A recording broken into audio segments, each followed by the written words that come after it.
ამიტომ მის მმართველებს, რომლებიც მთელი ამ წლების განმავლობაში დაკავებულები იყვნენ ჯერ ძალაუფლების მოხვეჭით, ანუ ძალაუფლების ვერტიკალის მშენებლობით. კონსოლიდაციით, ხო? დიახ, ანუ მონოპოლიზაცია ძალაუფლების. ისიც კი არ დაუტოვეს, რაღაც სიმბოლური უფლება ჰქონდათ რეგიონებს, რომ აერჩიათ თავიანთი გუბერნატორები. რა უნდა გააკეთებინათ, ხო? ისიც კი წაართვეს. მოხდა ეკონომიკური ძალაუფლების სრული მონოპოლიზაცია ასევე კრემლში.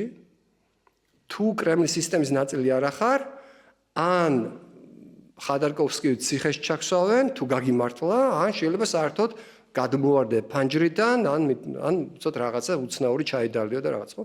ანუ მთელი ძალაუფლება მოიხვეჭა და როგორც თქვი, წლების მერე აი რუსი საშუალო სტატისტიკური მუზიკისთვის სურათი ასეთია, რომ მე ცხოვრობ გაჭირვებულად, გზა არ მაქვს, პოლიკლინიკა დალპა, საბჭოთა დროინდელი, პენსია მაქვს, ასაცილო რაღაცა.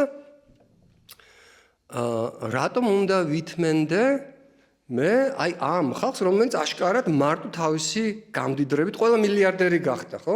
ყველა აი ტრამპამდე არც ერთ დემოკრატიულ ყველაზე მდიდარ ქვეყნებს სოფლიოში არ ყოლიათ მილიარდერები ხელისუფლებაში. და უცბად საკმაოდ ღარიბ დანარჩენი საზოგადოება რო სიღარიბეში ცხოვრობს, ასეთ საზოგადოებას ხელისუფლებაში მარტო მილიარდერები ყავთ. ანუ რომელიც მილიარდერები გახდნენ ხელისუფლებაში ყოფნის დროს, ხელისუფლებაში ყოფნის შედეგად. ხო? ანუ ბუნებრივი კითხვა უნდა გაუჩნდეს იმ მუჟიკს, რა ხდება? აი ეგ კითხვა რომ არ გაჩნდეს, არ უნდა გაჩნდეს პაუზა. საკმაო პაუზა იმისთვის, რომ ამ კითხვისთვის მოიცავოს.